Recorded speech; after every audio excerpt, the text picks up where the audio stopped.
Just Lyons, yeah, Not even corporates. right, and the only other. For the school board member who doesn't sit on a URA is NIMOC, because they're also not, don't have their own fund government. Yeah. And let me see how this is gonna go, because, Fine. Yeah. so you talk to Cassie? Yeah. Sorry. Oh, Can you yeah. hear me? Keyboards, I'm which, here. Yeah, hi Cass, I guess. we only Hi have there. 3 people. Oh, goodness. Oh, no. Now we gotta get I can send the volume. slides We out. don't have I volume just- yet. Hang on, we can't hear you. Okay. You said Mariah may be coming in at 4:30. She said 4:30.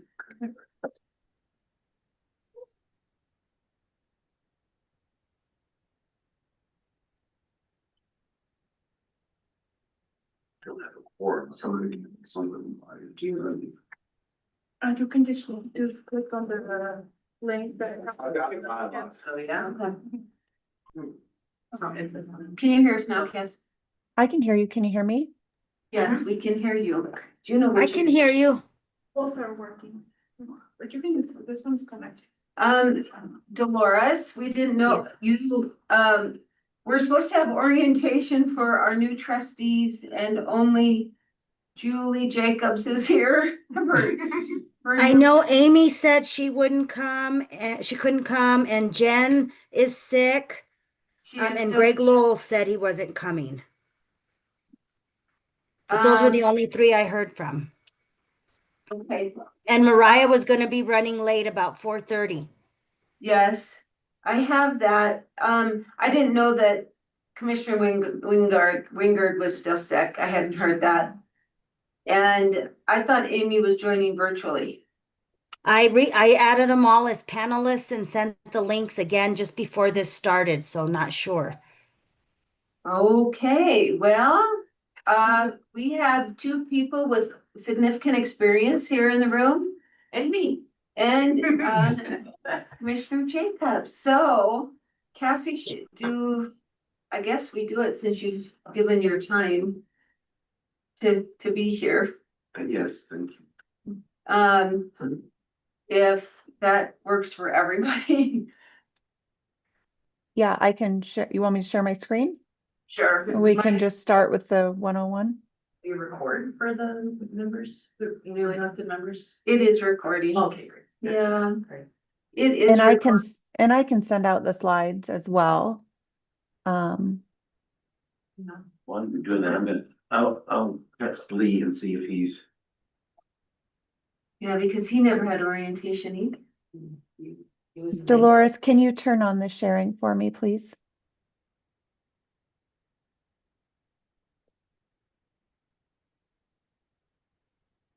I don't know if Dolores. It should can. work now.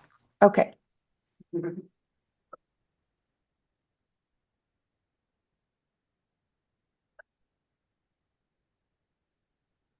Are you able to see the first We- slide? Yes. Okay, great. So Victoria and I are going to take a stab at this. We've done it a couple of times as just a 101 workshop. It's a little cheaper than having Caitlin do it. And sometimes, we can keep this where you can ask questions in the middle. I unfortunately cannot see you with the way that this is, so just feel free to interrupt. And Victoria and I will just kind of tag team these slides a little bit. So the purpose of an urban renewal authority is basically created to get rid of slum and blight through redevelopment.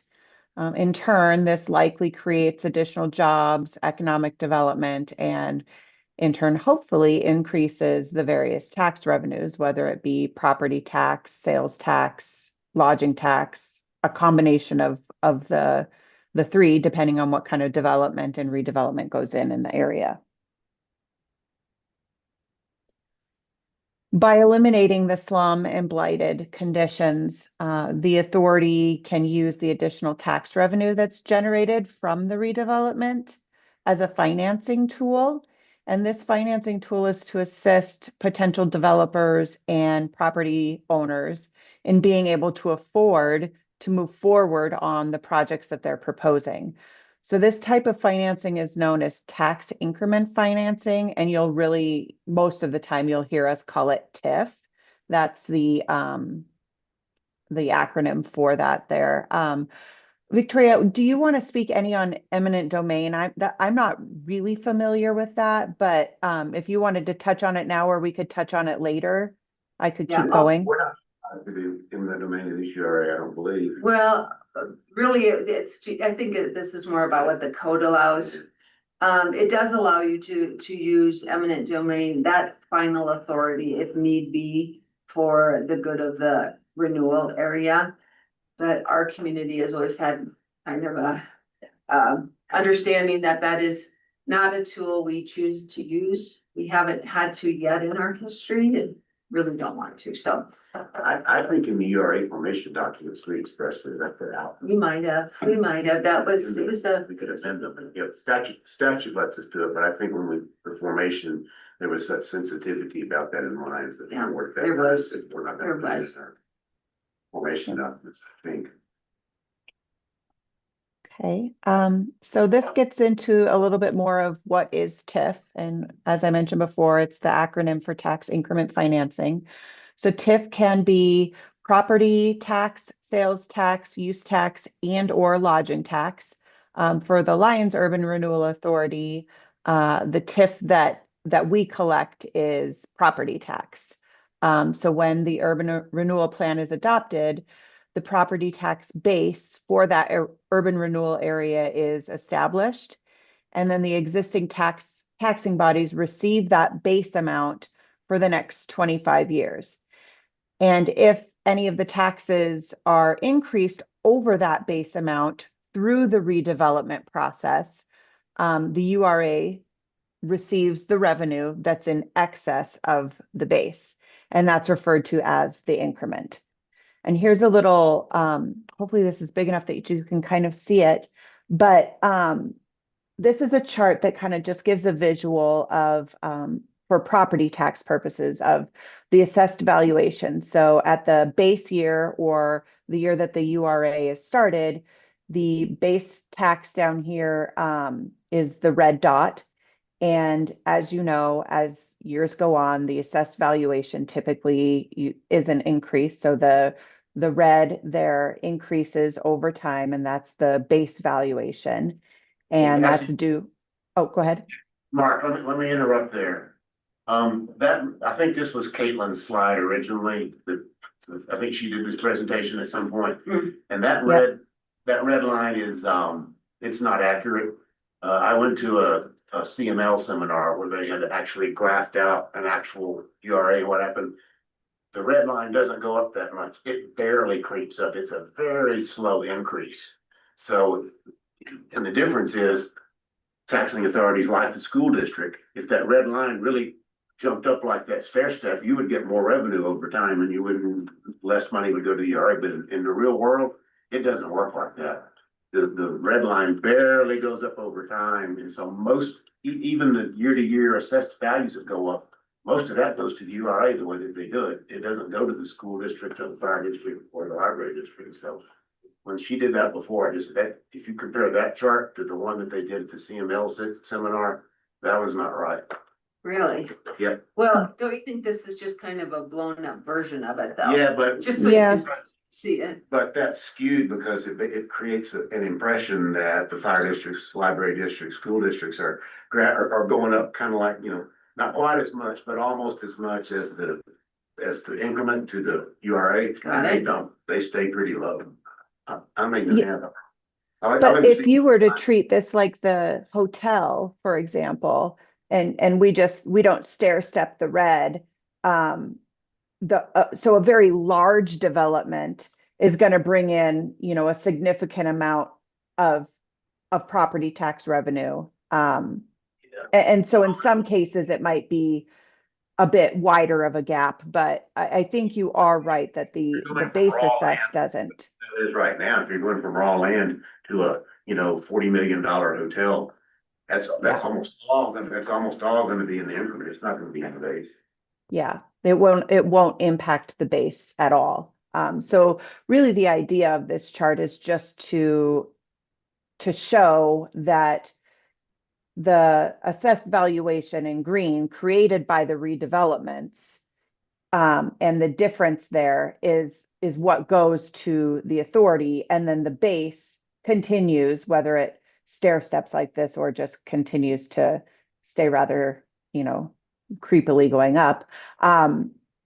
That stays with the taxing entities. So the town still receives their portion, the school district, the library, the county, the fire district, they all still receive the base portion of that property tax. But then the redevelopment creates that increment value that would not have occurred had the redevelopment not taken place. So the new revenue is then reinvested within the area. So the important thing that is typically emphasized in a URA agreement is the but for argument. So, and this is kind of what I was mentioning before. So absent the TIF from the Urban Renewal Authority, the development may not be able to happen. So if the authority wasn't able to assist and enter into an agreement and give some of that increment financing to the developers, then that development may not move forward. So and then in that case, if the development doesn't move forward, then the tax revenues stay stagnant or potentially even decline if it's true slum and blight. So with the URA investment, the development can occur, and then the sales and property tax revenues can increase. So the incremental increase is available for the URA to then reinvest into the district and remedy the blight. So the general statement is this project would not be able to take place but for the investment from the URA.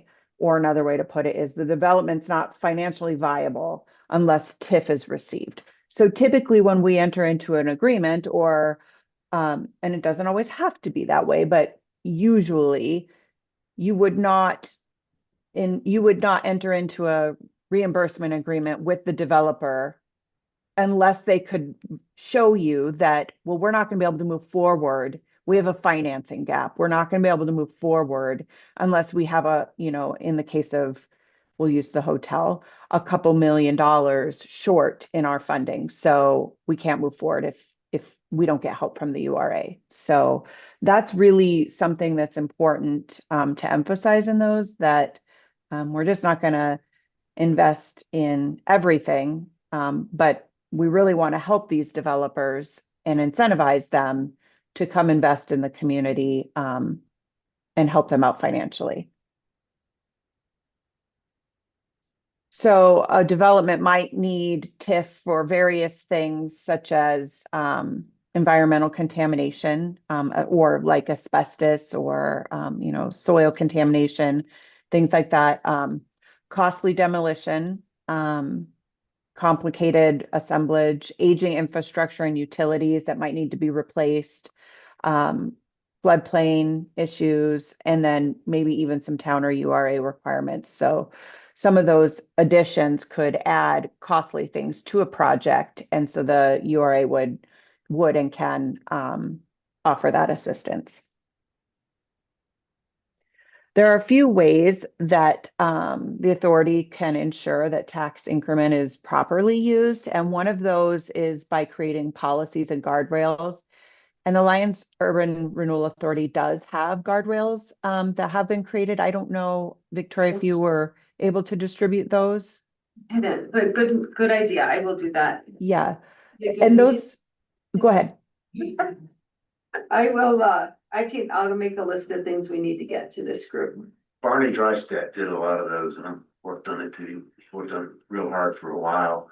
And sort of the gist of that is, one of the more important things is we've always been very careful not to commit town sales tax to the URA. And what the guardrails basically kind of speak to that, like there'd have to be like a perfect storm for us to put sales tax into the ERA instead of the town. That's kind of one of the things they address. And then with each development, we also enter into reimbursement agreements with the property owner and developer. And sometimes we have to go back and forth to come to an agreement on the terms and what those should state. But that's another way, and definitely very important to ensure that it's being used properly. And the authority board has to approve of every agreement, of course, that is entered into. And typically in those agreements, we have a list of approved eligible improvements specific to the project with estimated dollar amounts that help us determine, okay, how much are we going to reimburse the developer based on these eligible improvements. And then there's just the process for the URA verification. So there's a lot of, I would say the guardrails for us is the guardrails and the agreements are pretty important and what we've really relied on for the agreements that we've entered into thus far. And we look at those every agreement. It's not like every time someone comes in and asks, we make sure we review all of those things.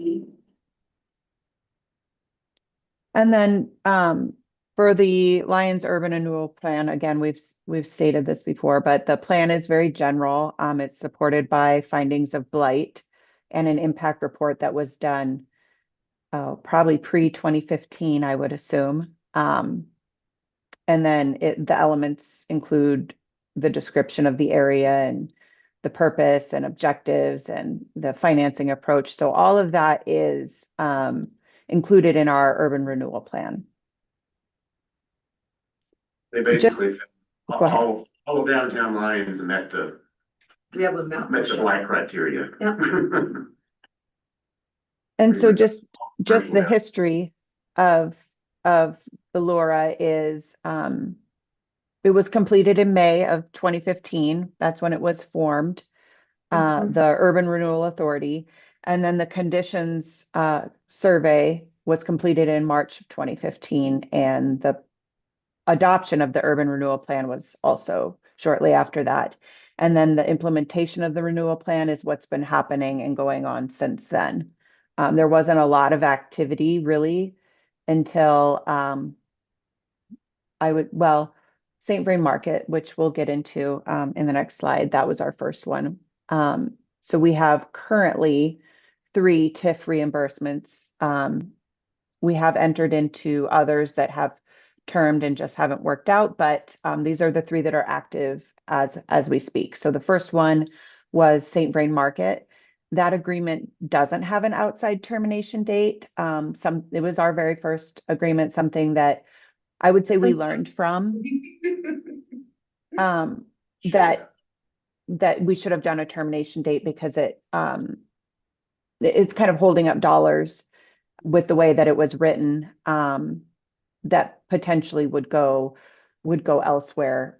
But it doesn't get reimbursed until the project moves forward. So it just makes the future agreements a little muddier as well with the way that the agreement was written. And I'll explain that a little bit more later on. But the Moss Rock development was the next one. That's the future Lyons Hotel. That one has had since 3 amendments to continue the commencement of construction or it terminates. So the latest one states that they must commence construction by December 16th of 2016, or the agreement automatically terminates. This has happened before, but they have come back and requested an extension, and which we have approved. And with this last extension, they did actually pay for all of their prior legal costs that were incurred from the authority. So every time we've entered into these agreements and worked through them, we get charged by our attorney, which is, to be honest, very pricey. And so the way the agreements are written is that we would recoup those costs once the project starts generating TIF.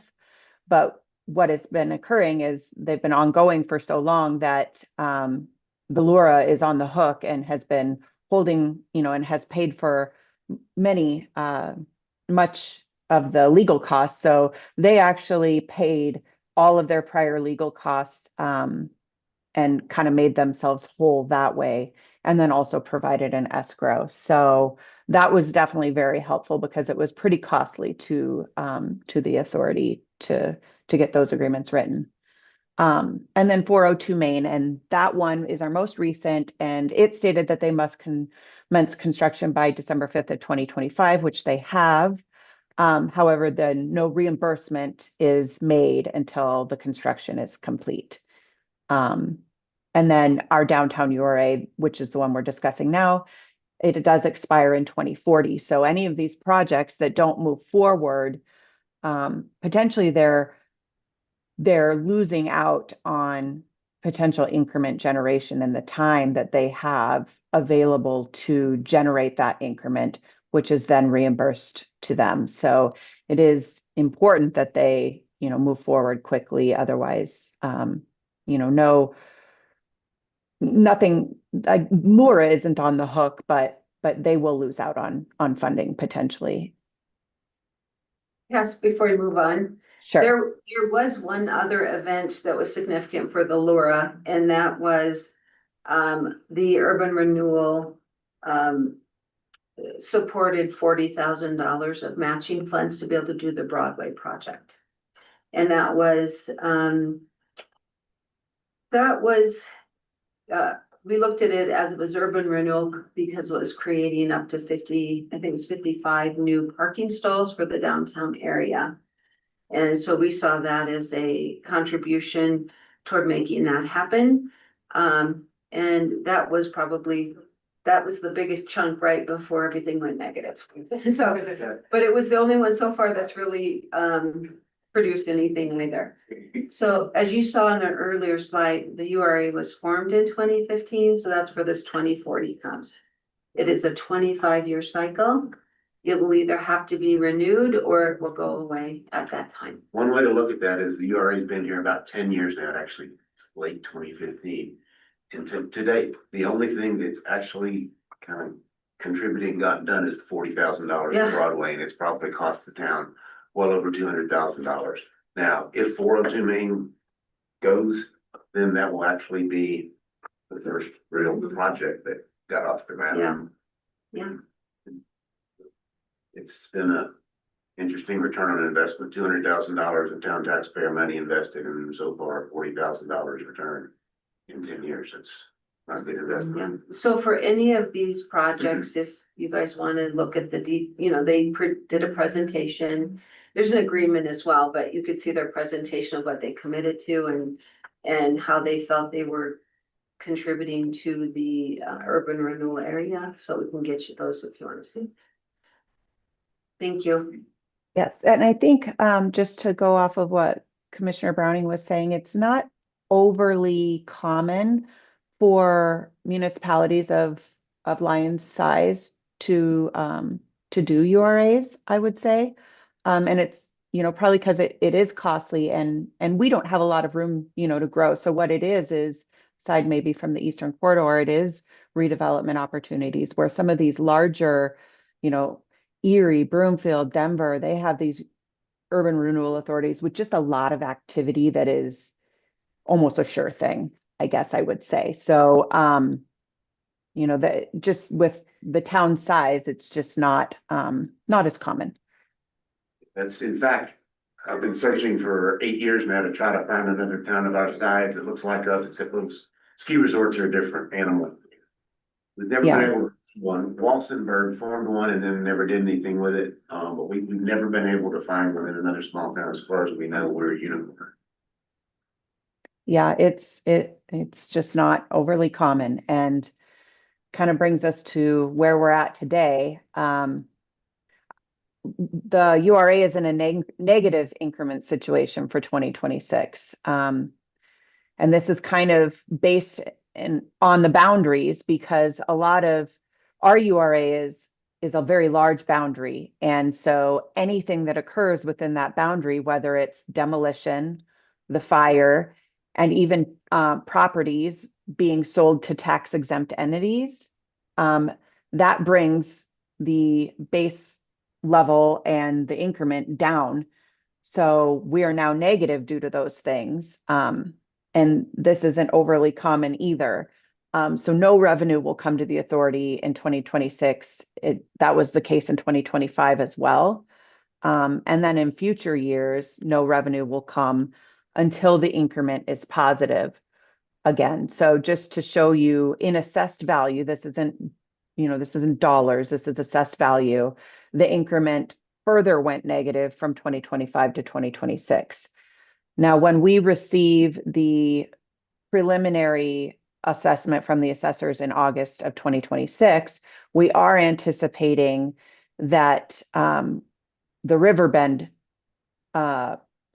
improvements that were done will help with that negative increment. And the hope is that it brings it completely out of the hole, yet to be seen. And the assessor's office is unable to commit to that verbally, just because it's a very large calculation that takes into account all the assessments of the whole entire area. So every property within the whole entire area. So until we get that information, we are still in the hole, essentially. However, per Caitlin, our attorney, the agreements state that the developments only receive revenue sharing if the increment is positive. So there's no default to Laura if the increment is not generated. But if we, let's say, were to have 402 Main goes forward and it generates increment, and then all of a sudden a wildfire rips through the entire town, but doesn't impact 402 Main. But all those other properties are demolished, and it could potentially would turn us into the negative again. And then 402 Main wouldn't get any increment because the authority as a whole, that area as a whole, is now negative. So the risk is on the developments.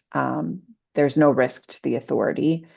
But it's something we've tried to work through and get a good understanding, because a lot of URA areas are not as large.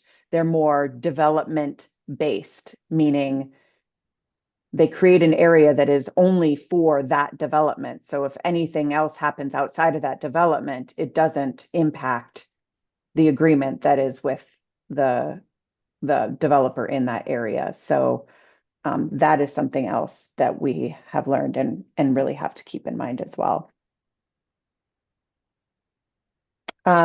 Victoria, I think this is where I'll have you kind of pick up, talking about the boundaries. You're a little more familiar with the boundaries, but we have some maps coming up. But the authority's boundaries as a whole are the same as the municipality, but then you have different areas within one authority. We currently only have one area, and that's the downtown URA. But then there have been discussions on creating a second area of the Eastern Corridor URA. That's not established, but has been discussed before. And actually, they asked if we updated the agenda I saw a that. couple of days ago too. They asked if they could at least kind of talk to Paul Tamburello and Stephen Tebow are looking at maybe going together and forming a small URA in just their two properties in the Eastern Corridor versus the whole area that was originally considered. Cass, could you go forward to that map? It will be easier to show. Okay, so here's the current plan boundary. Anything in blue is our municipal boundary, and the plan area boundary, as you can see, is pretty much anything that is not residential within it. And so they did have us include, when we did this originally, parks, so that if we were really successful in growing our assessed value, we could use it on all sorts of amenities, not just infrastructure, private infrastructure. We could also use it on public. In hindsight, I think we would all agree that we wish we would have handled this much differently and possibly done it just project by project. So that like 402 Main would have its own, agreement, well, they have their own agreement, but their own. Area. Yeah, because this, what happened was hi, you can shut that, I unlocked it, thank you. So what we, The problem with doing that though, is that the cost of doing a different URA area is significant. You have to hire financial consultant to do, revenue and tax projections, and you have to pay the attorneys to do it. And you have to negotiate agreements with the county and the fire district and the school district for each area. And it's really cost, but all that stuff adds up. That was the real problem in the URA. It was gonna be really expensive to form a new URA area. And really, for an area for the developers of an area to pay those upfront costs of the consultants for doing a new area, it's gotta be pretty substantial for it to make sense for them. And I think something like 402 Main, I don't think it's big enough for them to pay tens of thousands of dollars of consultants fees to do that. well, It's, it may not be that much if you're just looking at one property, you can look and say blight, no blight, you could say. This is, I mean, they're doing the financial anyway for their own agreement. of course, remember, and this was the other holdup in the eastern quarter, besides the cost of doing all that financial and legal analysis and everything, was that an agreement was negotiated with the school district to share 44% of their tax increment. The library agreed to share 50%. They went back and forth with the fire district, and they could never come to an agreement with the people that were there at the time. And the county, there were the preliminary discussions, and the county is a big one because the school district and the county property taxes are the big chunk of the property taxes. And the county, we had some sort of general discussions about they would agree to commit 100% of their increment like the town did. If the town and I can't remember the wording, it was something like, if the URA would make a good faith effort to develop affordable housing in the eastern quarter. But it kind of left it vague. But I don't think I don't think a final agreement with the county was ever signed. Yeah. And so that's one of the big stumbling blocks. It's not just the cost of the financial studies, it's to do even an area for the Tamburello and the Debo's properties. You'd have to negotiate out those agreements with the fire district and the county. Yep, so they will be here tonight. I don't think Tebow will be with them, but Mr. Tamburello and his business partner will be, and they just want to gauge if there's even an interest in the board at all, knowing that we haven't had the most positive experiences yet, to even have them look into it. So you'll hear from him tonight. So the other area that has been considered, if you show the other map, is the Eastern Corridor. So this whole area in yellow was, we did an initial kind of blight survey of this area. Yeah, and now. All you have to do is drive through it once, it's pretty blighted.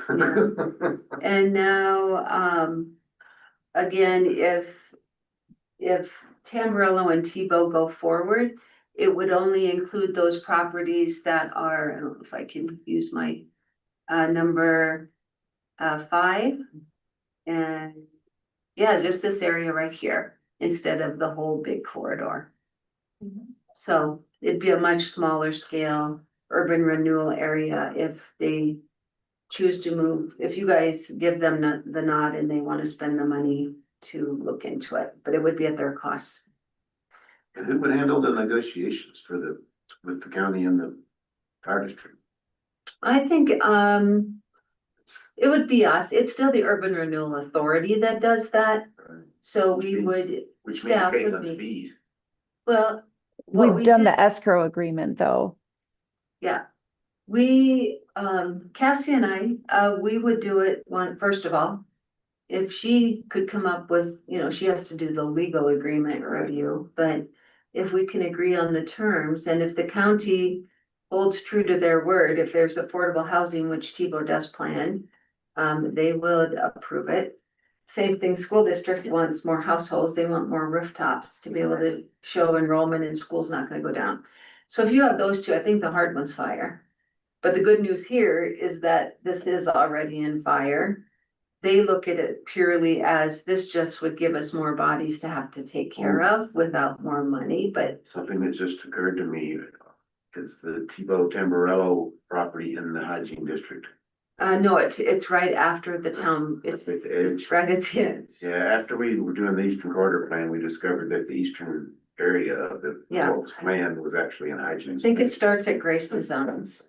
Oh, yeah. Yeah. Right. So, let's see what they have to say today. I don't know if they've gotten any further in their discussions, but again, this was done many years ago and we thought more was better. And we're kind of finding out that's not the case. So if you want to go back, Cash, you can. Oh, this is so you guys know how the authority is set up. Statute allows that the governing body can appoint a separate board or appoint itself as the board, which is what Lyons chose to do. We chose to appoint our board of trustees as the Urban Renewal Authority as well. And we have one additional town resident that has for a long time been Commissioner Drystat. Who was before him as our at large? I don't remember. Dan Greenberg. Oh, yeah, Dan Greenberg. And then, as you saw on your agenda tonight, Commissioner Drystat is ready to give up one of his responsibilities. And ex-mayor Rogan has applied and is willing to be appointed to this group, but she's in Ireland, so she's not here tonight. So what happened though is there was a House bill a few years ago. Anybody remember the year? 21 maybe? Took effect in 2016, which is why we got ours formed in December of Oh, 2015. is that when it went in? Yeah. Was that fast afterwards? Yes, we were just under the wire, literally a month before it took effect. We Yes. formed a URA. The state law changed for the first time in a long time. And what it said is you have to now have you have to have 3 additional commissioners added to your urban renewal authority, so they have a seat at the table because they have different interests. And they all are they all collect taxes just as we would and have to be willing to give up their tax increment to a new project. So, right now it is Boulder County and it's represented by Commissioner Loachman, who should be here at 5. Okay. The San Fernando Valley School Board is represented by Commissioner Jacqueline Weiss, if you haven't met her. And then it has to be one special district. And so that can be, in our case, could be the library. A representative from the library, it could be a representative from the fire district, or it could be a representative of the watershed district. And they had to meet and decide, and it was decided back then that it was gonna be the fire district. So Commissioner Chris Cope serves as their representative on this board, and he also called tonight and this afternoon said I won't be. So, That makes sense because the fire district's tax bill levy is about 4 times that of the library district, so Yeah. they've got a lot more. they do, at they stake. do. And so Do these just happen as needed? These meetings, or is it? no, is there they're a set- scheduled. is In set theory, it's schedule? monthly. They're scheduled for the monthly. third Thursday, but we don't meet if we really don't have to. We don't Okay. do that for Yeah, cause I anybody. just seen that the last one was like in January. Yeah. No, we will let you know month by month. We Okay. didn't even really have to meet tonight. There's no action that is needed other than you guys were a new board. And we thought we better get you oriented. And because we were due an update from the hotel. They're supposed to update us quarterly, right? Yes, Yes. which they did the last one in writing. Right, but yeah, quarterly updates, but we haven't even been meeting quarterly, so. Yeah. So unless something else happens, it's very possible we won't meet July, August, maybe September, but Okay. if an application comes in, then we do meet. Or if there's something significant that we can't communicate via just an email, we'll meet. Okay. But we keep it on the calendar because the bylaws say we will meet the 3rd Thursday of every month. So, that's why we do, but they don't happen very often. So this slide is very similar to your Board of Trustees responsibilities, same as during your orientation. You know, to be here when you're scheduled to be here, so we have a quorum. This is a group of 11, which feels kind of different, so we have to have 6 people here to hold a meeting, so please put these on your calendar and plan to be here, and if you aren't, let me know more than a couple hours before, because it screws up everybody. Be prepared for the meetings, of course, you'll get your packets ahead of time. Again, this one is really a very informal meeting, it's all just verbal updates and your orientation. The same conflict of interest and ethics apply to this group as it does. All of the other commissioners had to take an oath of office, as you guys did when you were seated as trustees. And so yours carries forward with this because it says the trustees serve as the board or the Urban Renewal Authority.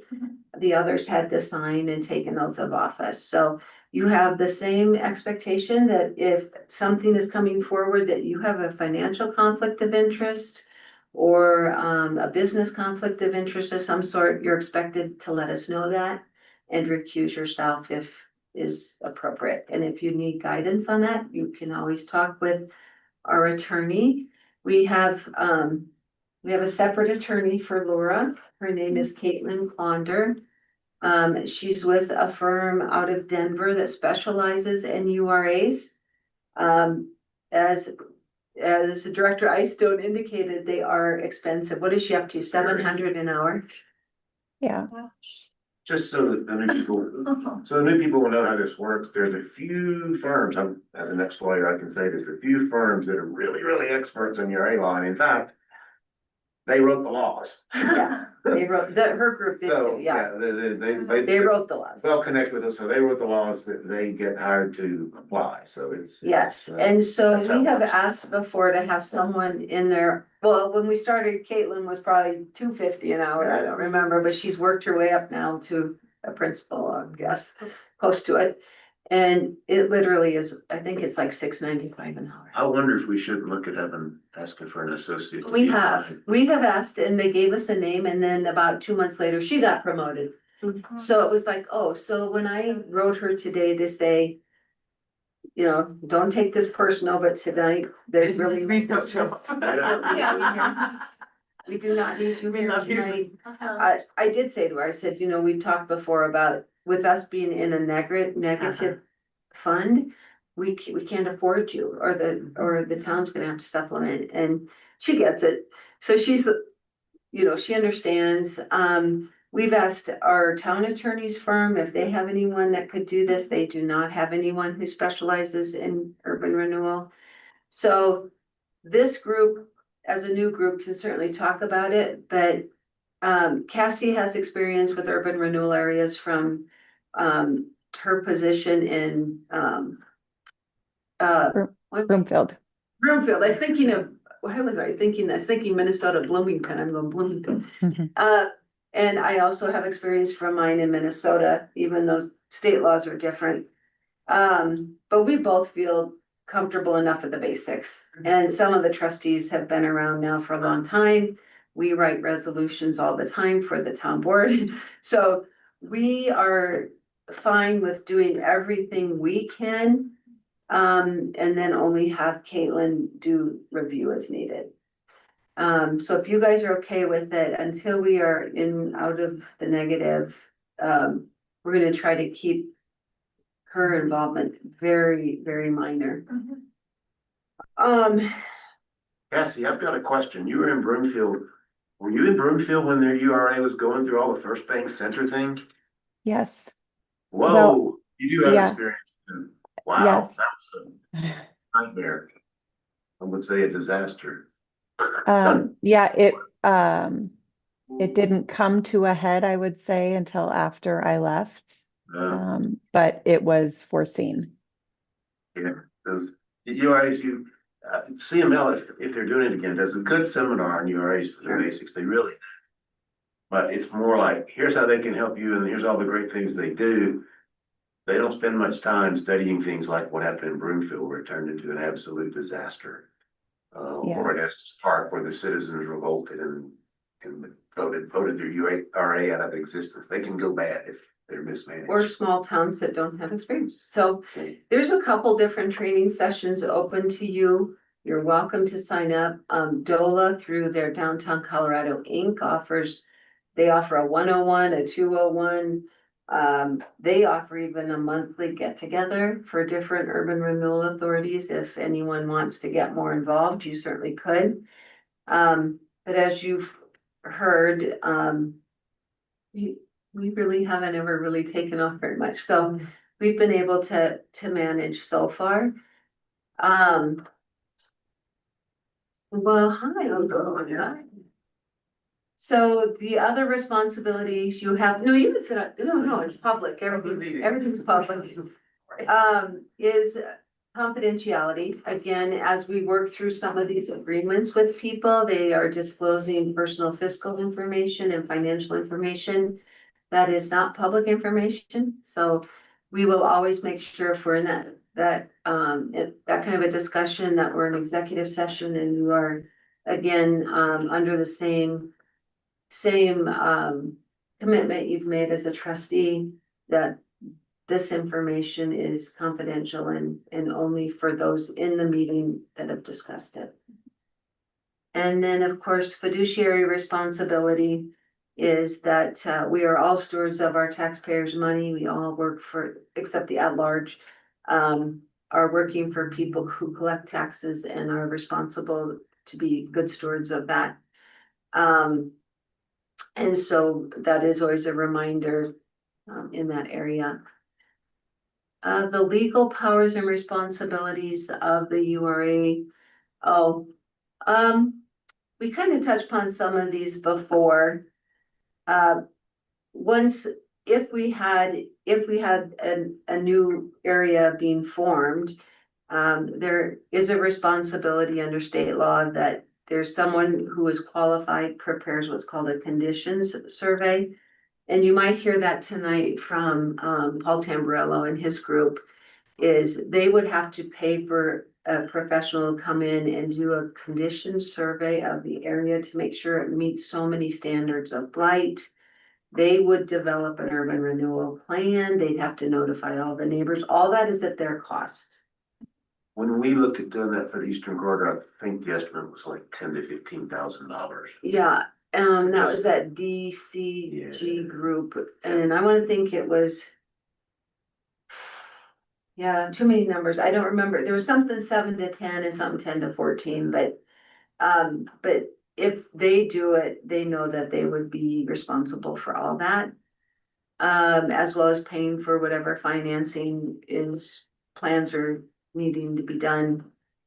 And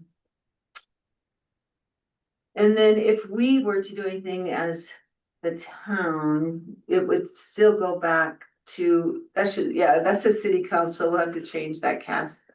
It would go back to the board of trustees, who is there's certain actions we take as urban renewal and certain we take as board of trustees. So we would make sure you know the difference. One of the important things that's been reserved to the Board of Trustees is the authority to approve the use of sales tax, which is often where the big money is. And so that authority rests still with the trustee and not the URA. Yeah. So if Somebody anyone, does a retail thing under URA, they're gonna have to get Board of Trustees approval to use any sales tax increment.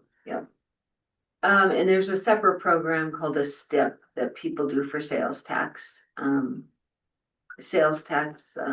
Forgiveness, or being able to keep some of their sales tax. It's basically a sales tax rebate. Um, That's been something that's been kept at arm's length since this URA got started, so it's been a sensitive, potentially controversial thing. Well, I think you might have seen it if 402 went forward as a general store, but not now. It doesn't.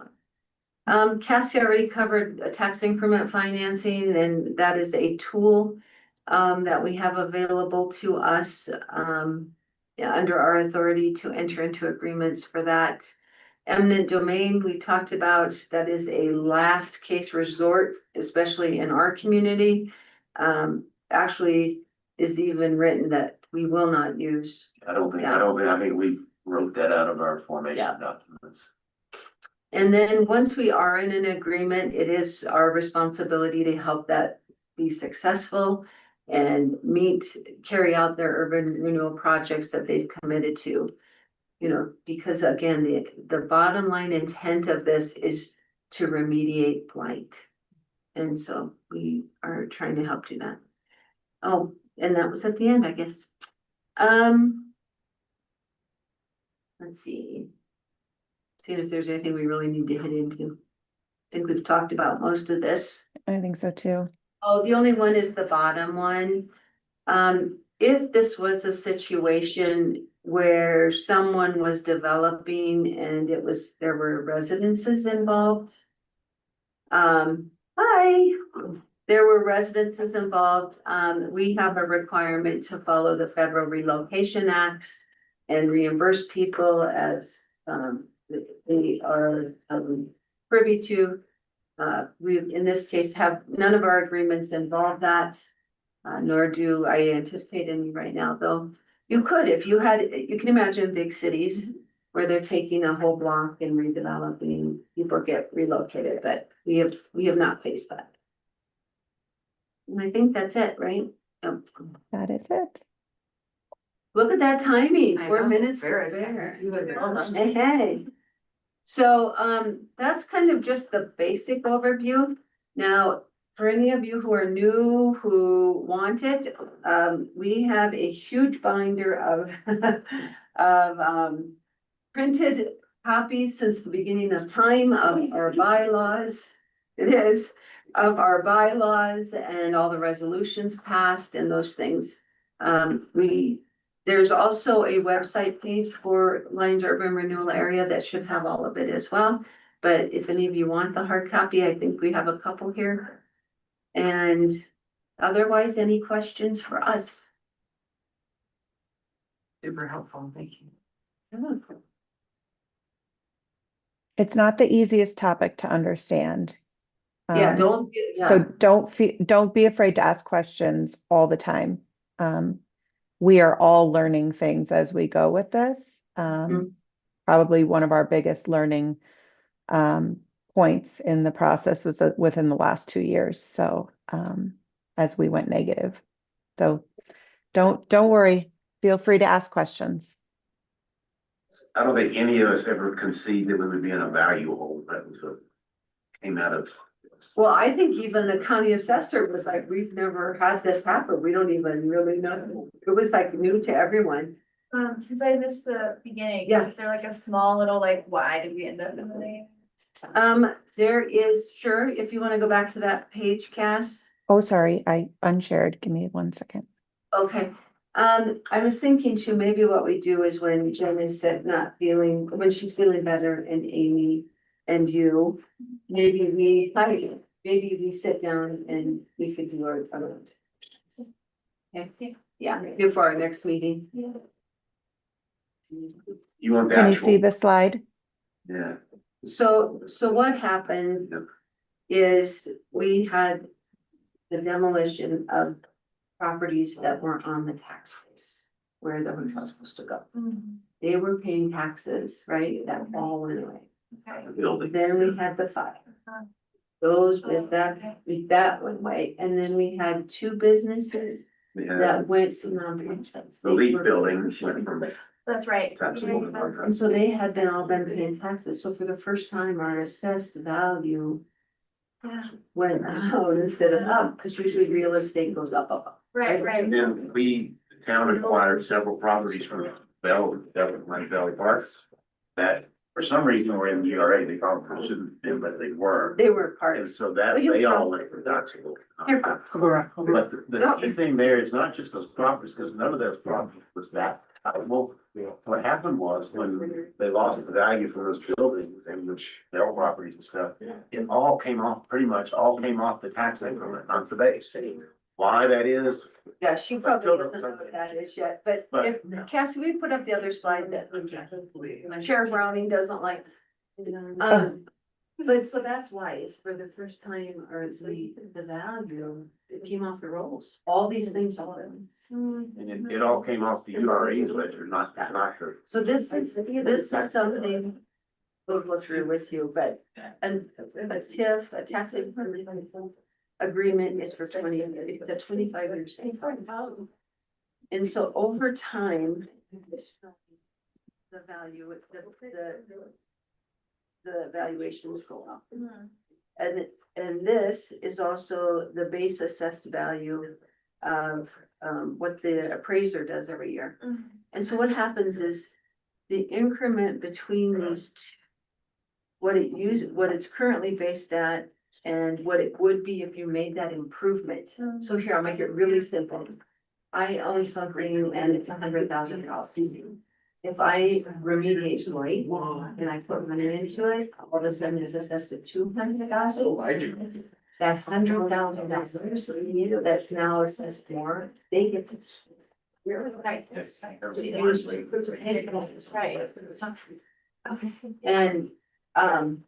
And so this is showing how that works over time. So for 25 years, they can keep that increment to use toward remediation of blight. Okay. Until they hit a certain limit, which is agreed to in their agreement.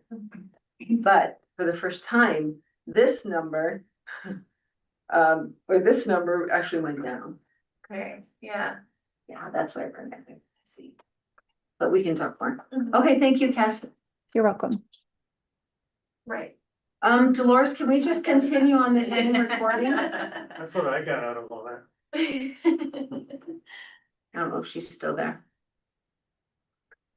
I think we can. This was the. I am, I just couldn't find the unmute, but yeah, you're perfectly fine to continue.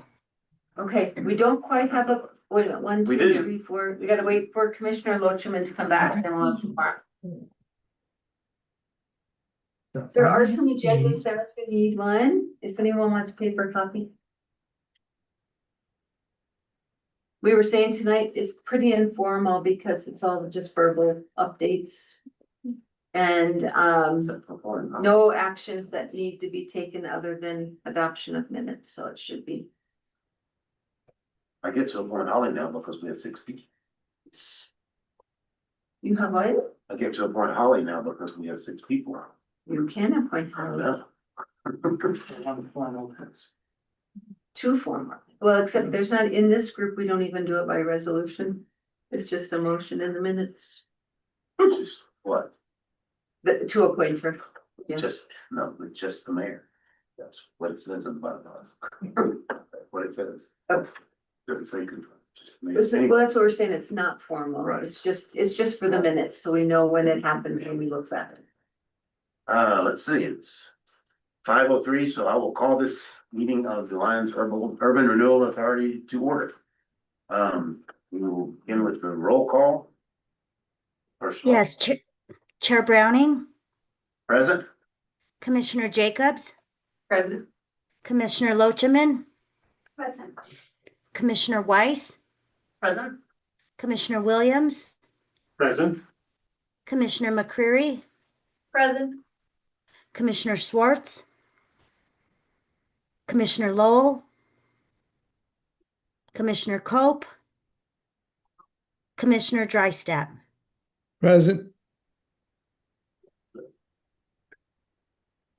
we do have a quorum. A quorum for this body is 6, so we do have official quorum. The draft agenda says we say the pledge of allegiance, so we should say the pledge of allegiance. I pledge allegiance to the flag of the United States of America. The republic for which it stands, one nation, under God, Under God, indivisible, indivisible, with liberty and and justice. justice for all.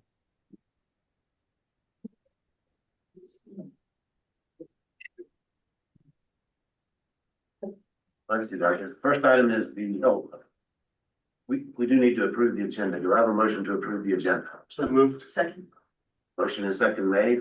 All in favor? We don't actually do the lights here, right? Because there's so many people who are doing. You can tonight I guess we because can't there's. say, on your right, there's a, right is green and, yeah. And people online can raise their. Dolores, I don't know if you can see that, but it passes unanimously. Right, and I see Barney's hand waved. Okay, thank you. Mhm. And then we have the minutes from the January 22nd, 2026 ERA. I think they're looking at who was here. I believe there were two of us. Commissioner Drysdale and myself who are here today. So, I would make a motion to approve those minutes. Ask if there's a second. Commissioner Drysdale, would you second that? You did. Okay. That's the only one who was here. And then, I will call for the vote on that. And for those of you who weren't here, you're free to abstain or vote as you see fit. I vote yes. Turn it on. And I think, I'm sorry, I'm done, yes. I think Commissioner Drysdale is voting yes as well. Yes, I his think hand is raised. Yes. A lot of times people who weren't present for a meeting are reluctant to vote to approve Your this. stage one. Yeah, so it's 2-0. We have a quorum. We have, I think. four. We still have to have, you still have to, you do not have to be present to adopt You don't them. have to, but I know it sometimes feels odd about that, but you really don't. This is just that one meeting that there's a transition and. Had most of our people been here, we would have had, let's see, 1, 2, you still would have only had 3. We wouldn't have even had 6, so. there's a quorum present and there was a majority vote in favor of the approving those minutes, so they are approved. Oh, excuse me. Sorry.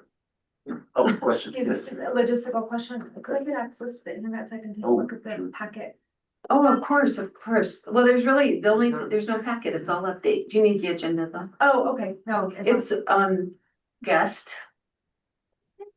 Yeah, that's what I'm looking at is the guest option. and then it's welcome, Okay, just lowercase. lowercase, welcome, the number 2 and capital L Lyons. Thank you.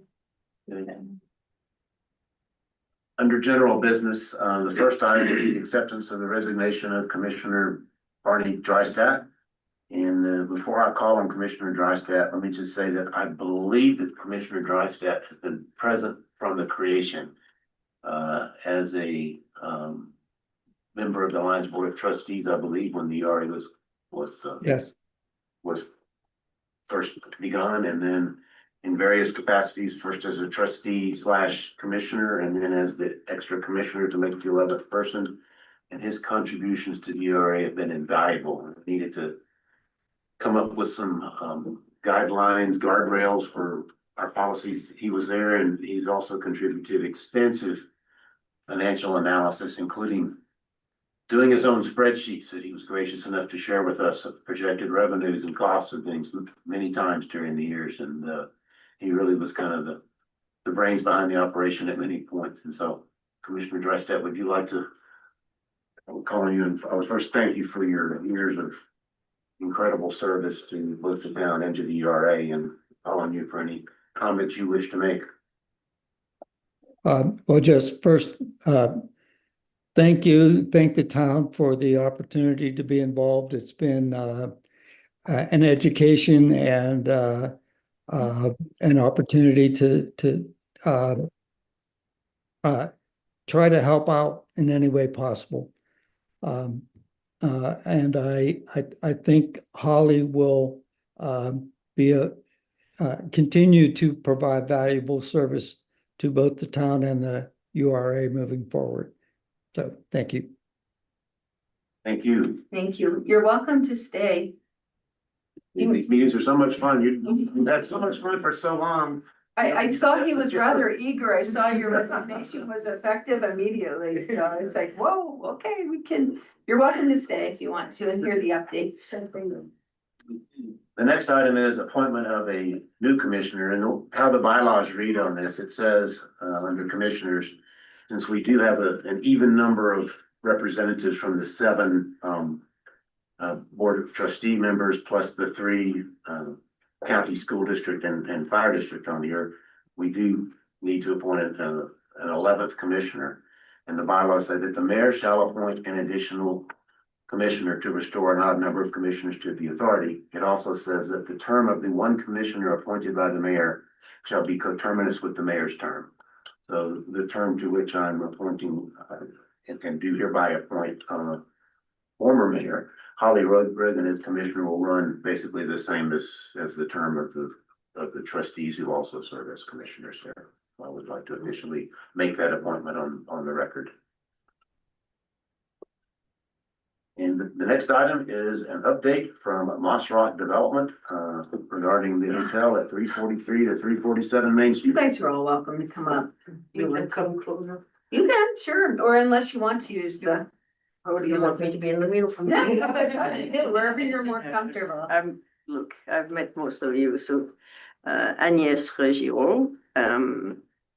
So the update, last time I came here, I told you we had been partially on hold. We wanted to renew what we had before. So since then, we've restarted working. So that's a good point. And specifically, we're working the design with a different architect in order to find a more efficient cost structure, meaning so the architect, some of you know him, it's Matt McMillan. So we are looking at creating as much as we can in modular with a level of quality we want. So we would not have to use as much metal, as much foundation, as much work, but keep a structure that would have a level of service and quality we need. We have a first level design, and Matt has connected with some of the town people, Aaron, Lisa, in order to cross-check certain things. So we are making progress on certain design. With that design, there would be less rooms, and so it should be easier when it comes to approval. What we are doing is keeping the same look and feel. So we try to change the minimum vis-a-vis look, keep within the boundaries, but because when you create modular, there are architectural limits that are different. We're going to have less rooms. We will have probably 1 or 2 more parking spots. So less room, more parking spots. I hope everybody's happy. What will change is, rather than having, I can give you the first, we had a U, if you remember, with a long main, I call it an arcade. We were going down to get to the parking. Some of this structurally costs a fortune, so we do not have the arcade anymore. And rather than having a U, we're going to have an O. So we are adding 1 level, so only 1 level on the south side, but we're reducing the length along Broadway, no, Main Street. Look-wise, we're trying to get the same thing. The stones having different material by blocks, so it doesn't look like a big monster. We are at the tomorrow meeting with a builder. So we're at the refining design, making sure we meet certain requirements. So by doing this, we just realized with Lisa, for example, that there are certain things that we had missed last time. So it's a good thing. And these are not important. They're important, but You mean in terms of town code things? yes, in terms of code, we had missed, or CO on Main, there were 2 columns that were within one. Details at a big level, but important as the approval level. So what I'm saying is reworking it is giving us an opportunity to correct our mistakes. Once we've got the first round, we're going to have hopefully a budget at the same time. So that's from the pure building side. From the business model side, I remember a discussion we had. I have Adam and Nicole, so the hospitality specialists. They've redone a market survey, both on volume and price. And they're redoing the budget the other way. So one of the things we are doing also, oh, I forgot. On the design is we arrived to the conclusion that having as big a restaurant and 2 bars was too much for the size of the hotel. There's plenty of bars in town. So we need a bar, only one. And so we would, the design would not have a rooftop bar. We would have only one. And the trade-off was, from a management perspective, the variable cost would be better if the restaurant and the bar are on the same floor. So I'm giving you the explanation so you understand that we're thinking through, okay? But a smaller restaurant that fits better with the new size, a single bar. So with this said, they are changing a business plan to update with the new market data, the new rooms, the new F&B, and calculate. This time I told them I want market data. You tell me what is the budget that we need to build for. So I'm going both ways. And we are exactly at that point where I have a first draft here, I have a first draft there. I don't have numbers here at construction, because then what I have to do is go to the builders and say, okay, this is the budget we have. What can you do? What can't you do? Which we're going to do in the next few weeks. So that's where we are. So if your question is, have we made progress? We have, but it has been an interesting exercise. I believe it will allow us to manage the cost better, because we will have less variability. It's not only the cost base is lower when you do modular, but you control your cost better. Some of you have done modular, and you control your cost better because it's built off-site. So you don't have the variability you have on the local market, sorry. Consequences, this means probably 2/3 is going to be built off-site in a manufacturing plant, and will come as blocks. It's like Legos. Okay. Yeah. The rooms are. The rooms and bathrooms are modular. Because so we standardized to only 6 type of rooms. So it's a consequence, because when we're going to have to look at taxes and so on, there are consequences between building on-site versus off-site, and material versus use tax and the like. So I will probably reach out to whomever when I have an idea.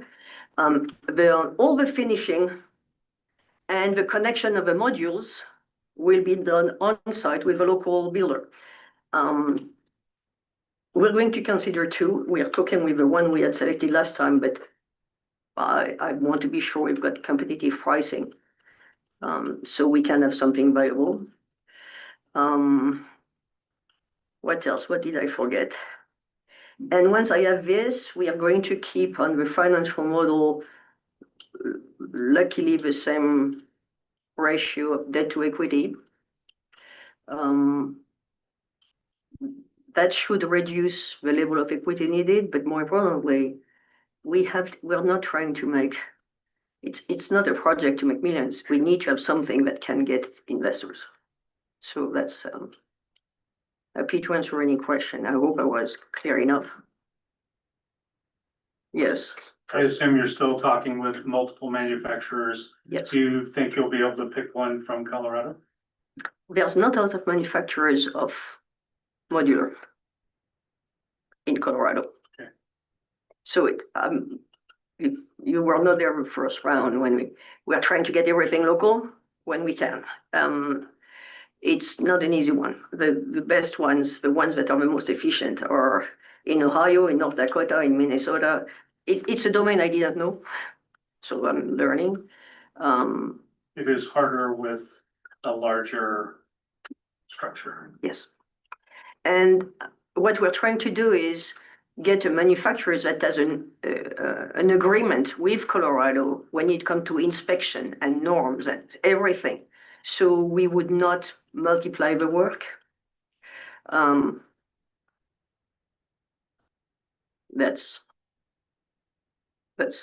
If I could, I would. Understood. If I could, I would.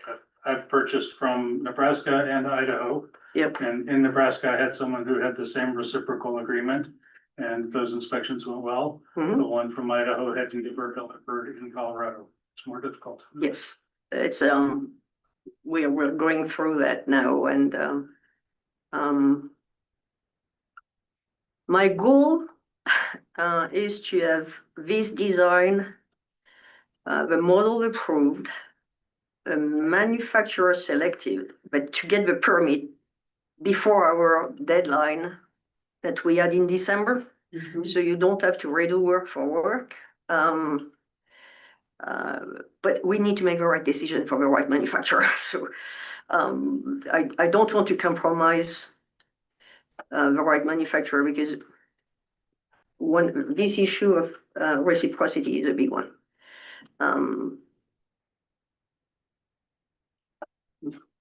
Other questions from other commissioners? Commissioner Lutchen? Thank you for being here for the update.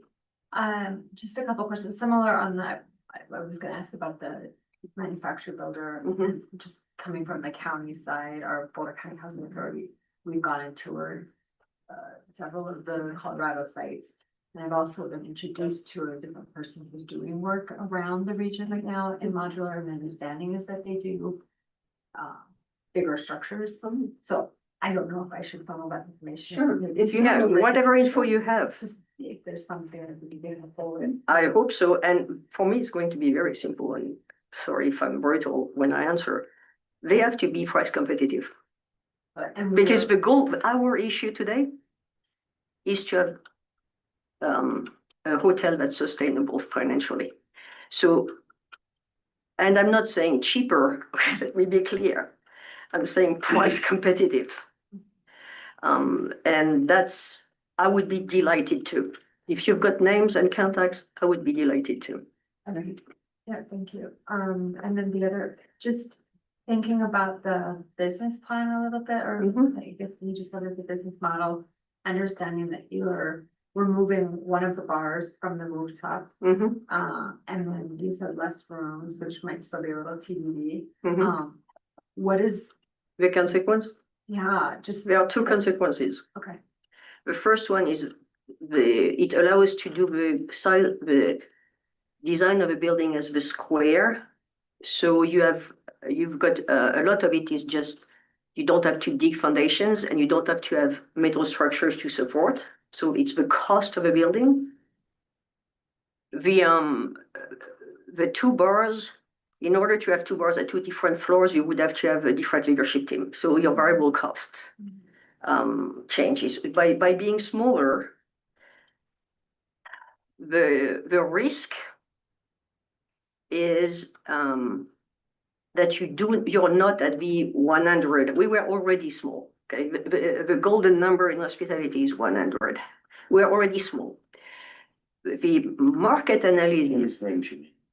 100 rooms, sorry, 100 keys, as they say in the industry.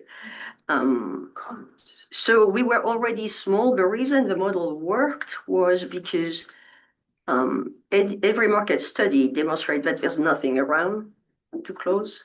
And so your vacancy level is lower during the top season. The second thing is the prices are higher. So there's going to be less revenue from food and beverage, less structure cost from food and beverage, a structure that is supposed to be cheaper with modular, but less revenue per room, but a higher margin. So that's exactly what we're looking into. yeah, I was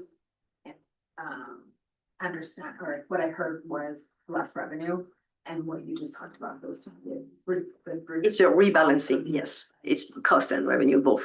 And I want to just ask, because last time you were here, talking with the group, which was a different group, now they're a little different group, but one of the comments that you could made and just shared was that the town is going to have to continue to help this project. Yes. And so I just want, just to be thinking about how that might be impacted in a different way. I think we're going to have to look at use taxes. That's what I heard without you saying it. Yes, we're going to have to look at it. I don't want to come until I have numbers. So we've talked about it. If I don't have numbers, talking in theory, I'm losing your time. But we're going to have to, and especially if we go to modular, because it's going to come, it's going to change, and we're going to have to work together to find what works. Because if it negates what we're doing, then it's like, okay. So we're going to, I'm going to have to come see you and say, this is the way the model works, this is what we calculate, and this is what we need in order to make it work. Make sure I understand that, and sure it's clear to others as well. Use taxes is Finance Director Eystone still here? Yes. Okay, use taxes are basically on consumable materials that are come to a job site in Lyons and they're consumed here, and you pay use tax on those. Yep. But if the materials that you're consuming are being done in a manufacturing facility in Minnesota, is use tax really owed in Lyons? That's what I need to understand in detail. I'm just telling you, I know this, I have this somewhere here. I'm currently building something and I'm dealing with use taxes with another county. And it's, so for certain things, you would need your contractors to give you detail between material and not. And I don't know with modular how they build, and if it depends on the contract we sign with them, or if it's something that is defined. So that's one of the discussion we need to have. Because it could very well be that you agree on a price per unit, but you bill with material and labor. So you separate it. Rather than if you just build it, I buy one block, then it might be seen as one block is, everything is good. So there's a definition there that I do not master. That seems like to me that would also present some issues for the town, because the way the town does use tax is it takes the estimated total cost of the building and it uses the estimate of 45% of that will be consumable materials Yep. subject to use tax. Yep. But if you're doing most of the consumable materials off outside of Colorado, our estimating Is going to be wrong. assumptions don't work. Yeah, I know. That's what I'm saying. We're going to have to discuss how we make it work, because it will matter. If a project is, I don't have numbers, but let's give a number, 20 something million. And you say 50%, 45, 50%. Right. But that's a number Right. of cash up front that is meaningful and that is going to impact the project. Sure. I mean, we're scrapping for every 100K we can. So we're going to have this discussion, but I don't understand enough yet. And I don't know, I would approach you, and I don't know who we would have to discuss with, but I'm giving you the heads up because it's coming. We will educate ourselves as well. We've been through it a couple times. Yeah, so you're ahead of me. Matt has been through it quite a number of times. Yeah, I know. That's why I picked Matt. It's and by the way, Matt on certain things also brought another architect who's done even more modular. So I'm trying to get the people who can get us to the right structure with the right price. Okay. Other questions from commissioners? Oh, I have a couple, and I'll say in advance. I'm gonna ask the tough questions. I have a former career of doing that. Yep. And one tough question is that the December deadline that we are dealing with for the URA tax increment financing is December 2026 or Yeah. something like Yeah. that. That is a deadline for commencing construction. It seems to me unlikely that we would be commencing construction by December 26th, or am I wrong about that? maybe in another state. No, it's not that, because a lot of the work up front will be done out of state. And so. Well, if- unless you're working on your underground utilities. But to commence, I mean, when you came here before and talked about changing the number of rooms, it was actually gonna go up by 5 and now it's going down. What you're doing in terms of changing the number of rooms and the design is going to require a modification to the development plan, right? Yep. So that. Yeah, we're going to have to change. What we're trying to do is, that's why design-wise, we try to keep the same look with as much as we can, a lot of things, so it's not too complex of a change. That we say, okay, the restaurant moves to so many square feet to this square feet, and it's 69 versus 79 rooms, and it's 20 something parking versus 19 parking. So as we are trying to make it as simple as this, Right. but yes, there's going to be an amendment. But I mean, realistically, we're almost to June now, and if a development plan filing and approval process is to take place before December 26th. This means I don't pay. The time, we've done those in 90 days or less. No, you're right. If You're the right. time You're right. Frame is, I have to give you the credit. You just pushed me to assess my timeline. and my other question is maybe the toughest. Let's just say things don't work and the deadline is missed or decided to miss it over. The investors say, no. Despite all of your work. Is there a plan B for the property? I'm so stubborn, I've not considered it yet. I would love your ideas. If we can't make a hotel function, I don't know if someone could. That's basically what I'm telling you. Because the level of IRR that I'm willing to live with, and I've lined up 2 other investors who would live with this IRR, is not the industry standard. So if with the level of IRR I'm willing to do, we can't make it happen, I don't see how maybe I'm wrong, maybe someone wants to do it for nothing, but it would be unlikely. So then the question is, what would benefit? Let me be plain. We did this because it's not as if I want to own a hotel, okay? I truly believe it's. So the question is, if you've got ideas of what you would prefer us to do, that would work for the town, I would be happy to. I understand the notion of sunk cost, so like it should be your next question. I understand very well the notion of sunk cost and tax credit. Okay, trust me, I do. I don't want to consider it at this point.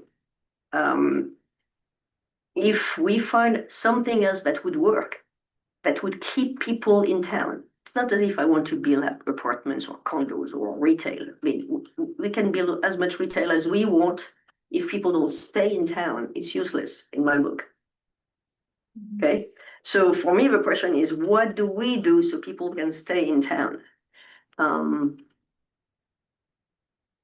And so far, I've not found something. And so then the question is going to be, is there a reason to find a way to be cheaper by holding, which is what we've done the last 3 years? It's okay, you pay the taxes, you maintain the property, and you hold. I've not found a good use of this space. And when I look at what was, so then if your question is, do you regret doing it? The buildings we had on this space were so infested with asbestos, and it was electrically unsafe, that at the end of the day, we talked about, what do you say, bright, take care of the bright? Blight. I'm glad we did it, okay? It was awful. So in this sense, we cleaned up. My goal is to find something useful. And any idea from any of you, first is get this hotel. Then there's another, if you've got ideas, you could say, okay, could you look at this at a different legal structure that would have different, there might be other ways to look at it from, but building it is one thing. Making it survive for the long run is another. You don't want an empty hotel with people who don't maintain it. So I'm thinking I need something that will survive over time. So yeah, I don't have a plan B at this point. That's a candid answer, and I appreciate that. And as executive director, did I get the title right for this assignment Yeah. you have? Yeah, I forgot to tell you, when you're seated here, you have different titles. You're now commissioners. And I'm the executive director. We had orientation earlier today for these guys. So commissioner, chair, and Yeah. executive director. Yeah. Thank you for your attention and questions. When you're talking, fewer rooms, Yeah, are we talking, do you have any range? yeah. How many The- fewer? The last drawings I've seen is 69 rooms. Okay, so not that many, 10. Yeah, 10 less. Okay, okay. No, look, I'm trying to, No, I just was wondering, I didn't know if you were talking, it was gonna change significantly. no, to no, 30 rooms and 2 stories, or are we still? we need something that is 69, okay. 69, Okay. that's the number. And still 2 meeting rooms, so you can have Sure. other work during the winter. Okay, thank you for your presentation. Thank you. Thank you so Any much. idea and help is welcome. I know an idea you'll get, and it says it comes up for every vacant space in Lyons, the swimming pool, but it probably won't pay out.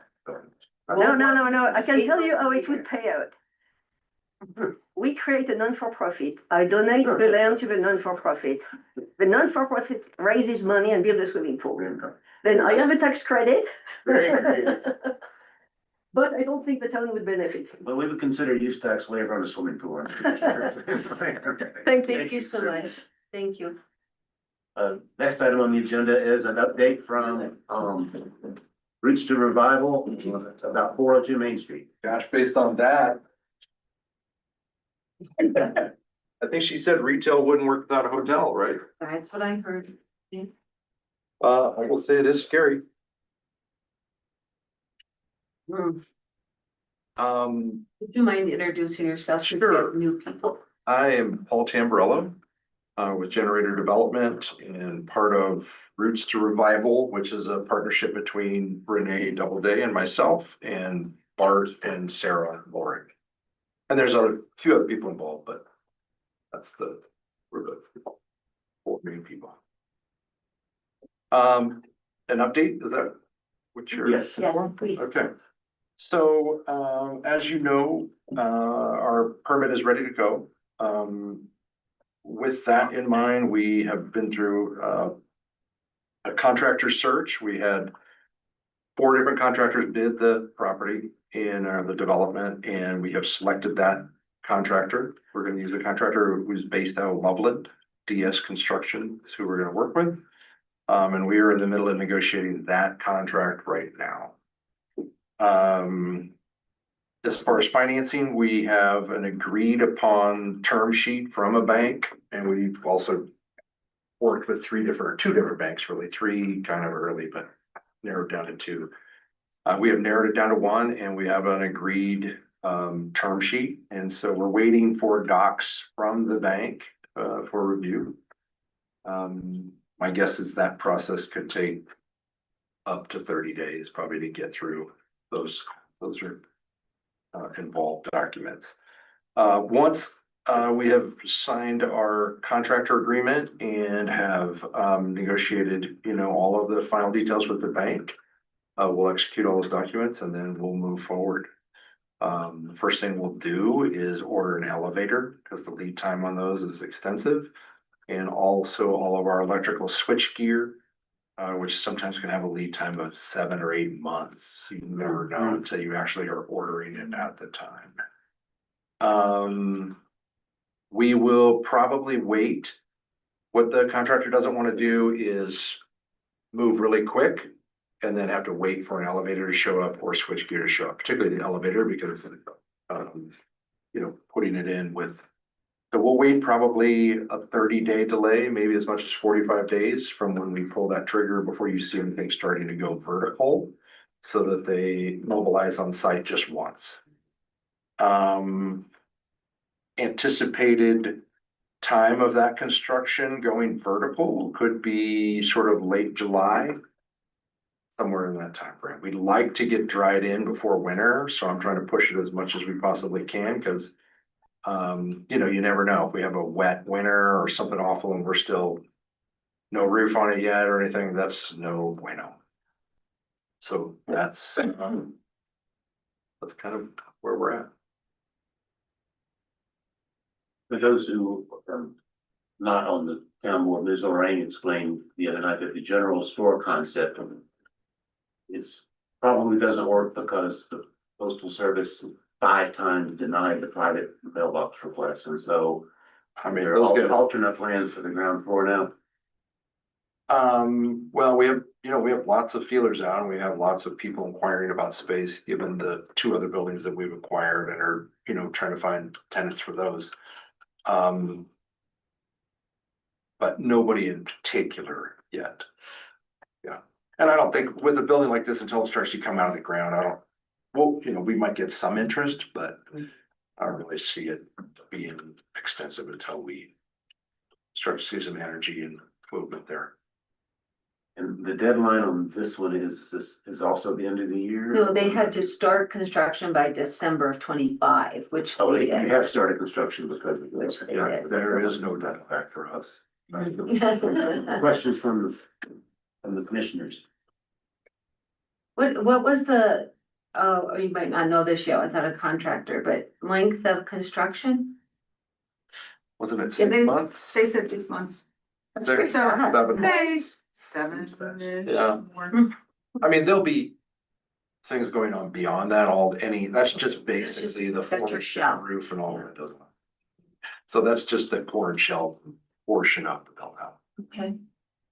And without a tenant, like the general store to start, the likelihood of seeing something open there, other than the, share office piece, which is still moving forward, could be probably more like late 27.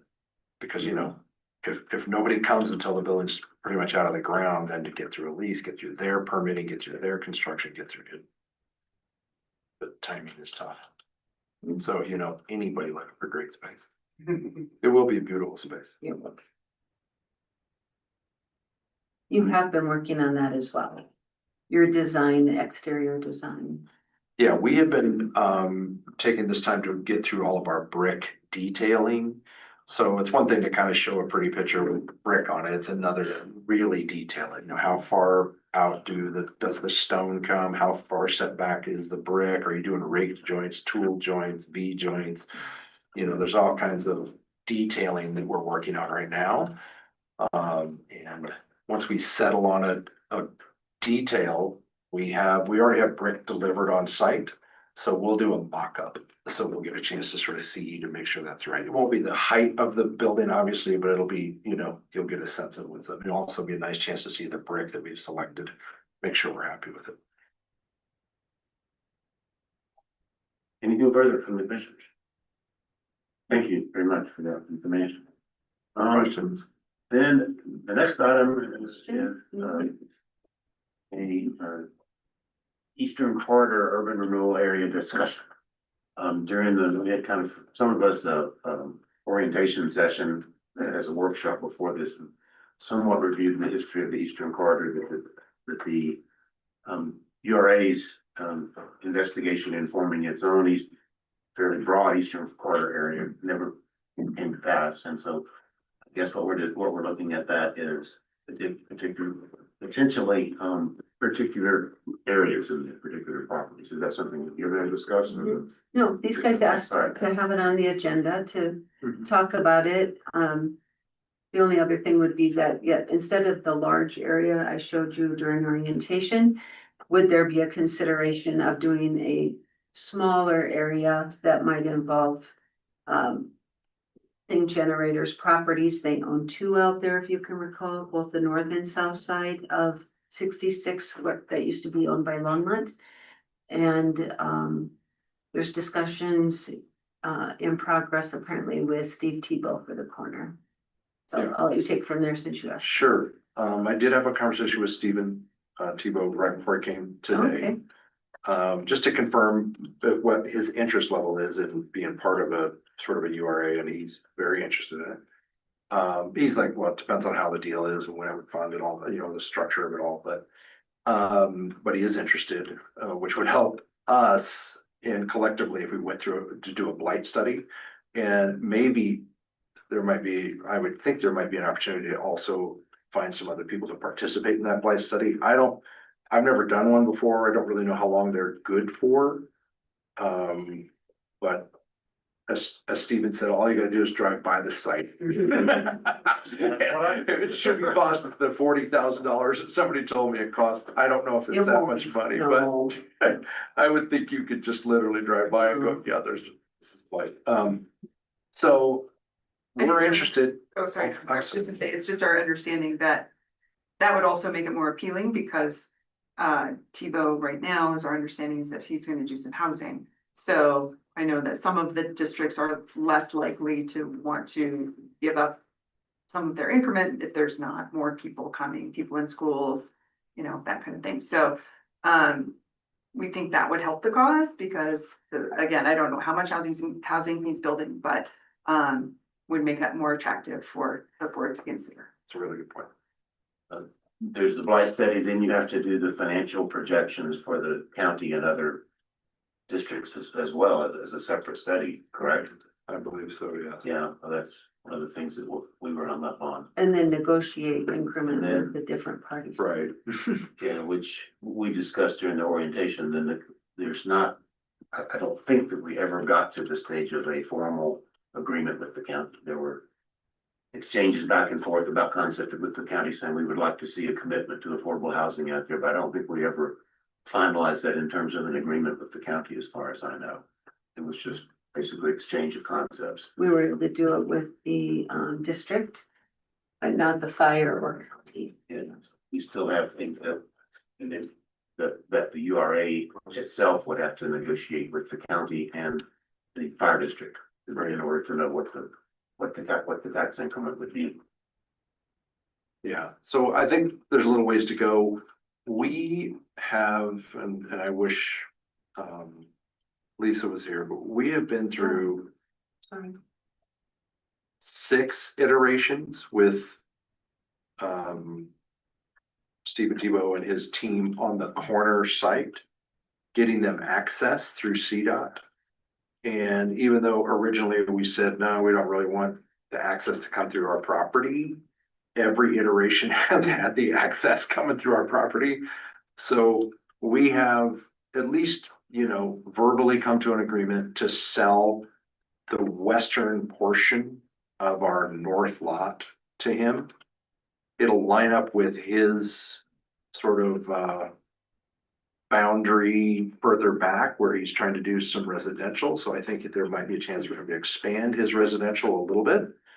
And it gets him the access he needs through CDOT. So we have to go through a lot plot split plan. I did what the You have to replat and minor subdivide. replat. Yeah. So And Lisa. and we're trying to is keep working. that moving quickly just because he's got, you know, Circle K lined up. He's got other retailers, or I mean, you know, retail uses lined up and ready to go, but obviously everybody's sort of waiting to see if this happens. So I'm gonna see if I we can can find your map. expedite that. And then it was interesting, and I don't know, commissioner that we call you. Commissioner, yeah. If you're familiar with Vendera, Yes.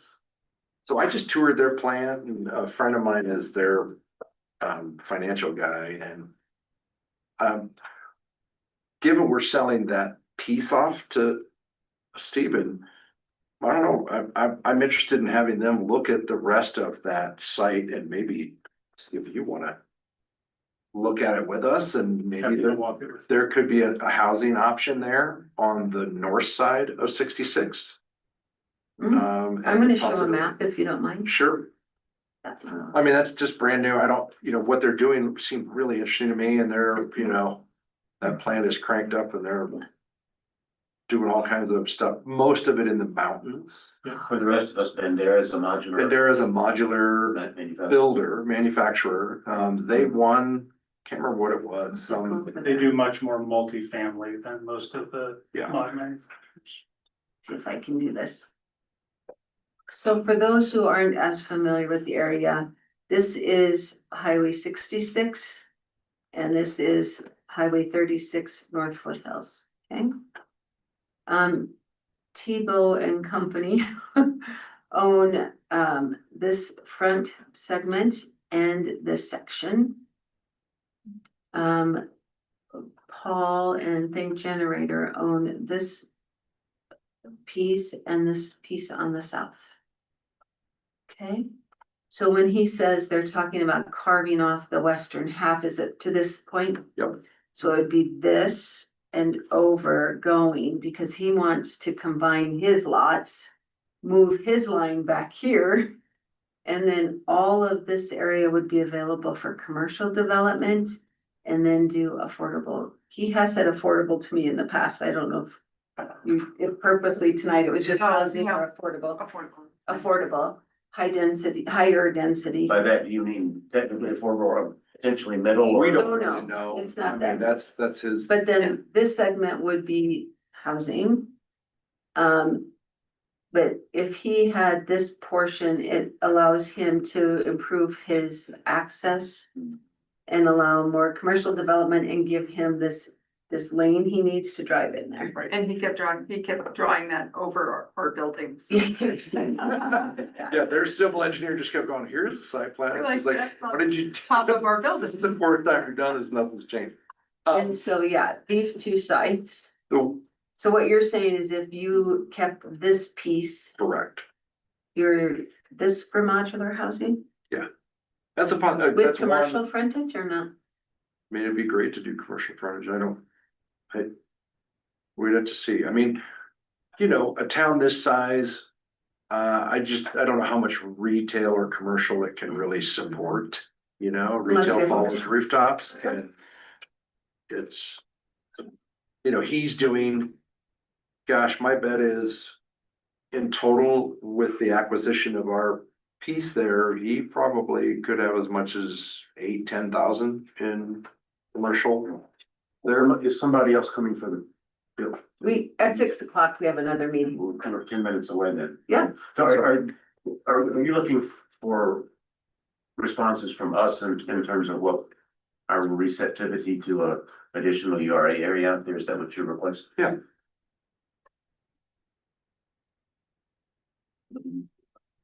Yeah, I think, well, and maybe that's part of what your question was, if this eastern corridor URA, I think is in the title of it, doesn't exist. No. It does exist. No, This is completely conceptual and it wouldn't be like pulling from a different URA. no, years ago, we did the blight study out here. We were in the midst of a Lyons primary planning area and the eastern area was identified as a growth area for us. And we conducted the blight study and the financial, but it's outdated now. And as we learned from our current URA, we're finding that it's not necessarily better to have it be huge. Like the eastern corridor was gonna go all the way out to Samex, basically, you know, to Shady Lane. And what they're suggesting is if they make that smaller with those who are more ready to develop now. Do we have any interest in continuing conversations with them? They understand that they would have to pay for the parts to get up to it. But then it could be reimbursed if the TIF goes through in this area, but they just want to know if they should even consider this and invest the money and time it's gonna take to form it.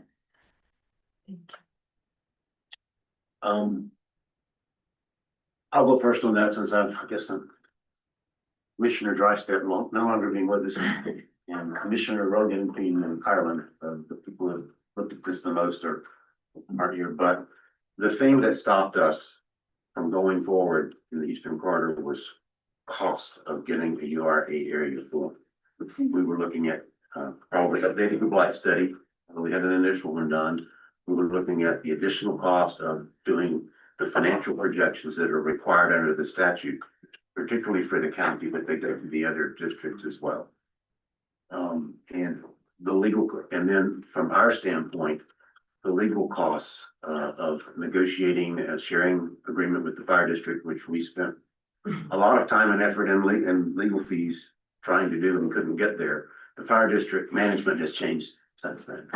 And we had preliminary discussions with the county in concept and change measures, and never actually did the agreement. So what we were looking at the time was substantial expenditure of funds by the URA at a time when the town had already put $150,000 plus of taxpayer money into this, and at that point had gotten zero back. In fact, either the high point or the nadir of that was probably the day that I resigned from the URA. It's interesting to be chair of a commission that you once resigned from, because in my view, the costs that were going to be incurred to set up the eastern part of URA area were going to be detrimental to the taxpayers of Lyons. And my view was that I owed my primary fiduciary duties and responsibilities as a trustee.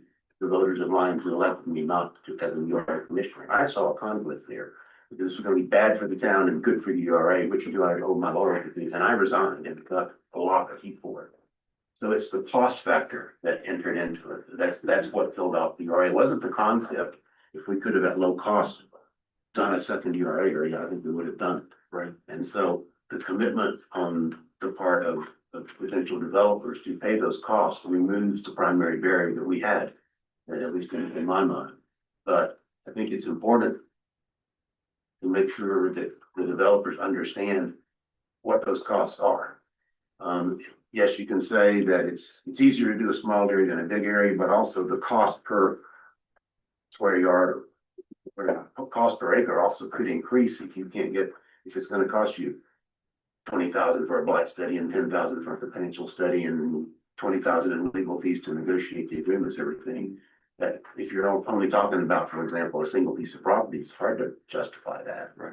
So to me, I'm where I've always been on this. If it's not a substantial cost to the town of Lyons or the URA, and it's almost become a moot point right now for the URA because there's a substantial cost to the URA. We can't pay it because we don't have any revenue at the moment. Right. So it really boils down to who will bear the cost of getting that area. Well, that's it. I mean, I'm speaking for myself. I'm open to that, but it's not something that I think URA doesn't have the money right now. And you know, if I were to put on my town trustee hat right now, I still have the same objection to the town putting more taxpayer money into the URA that to date includes staff costs and so forth. It's probably cost town taxpayers more than $200,000, and so far we've gotten $40,000 back.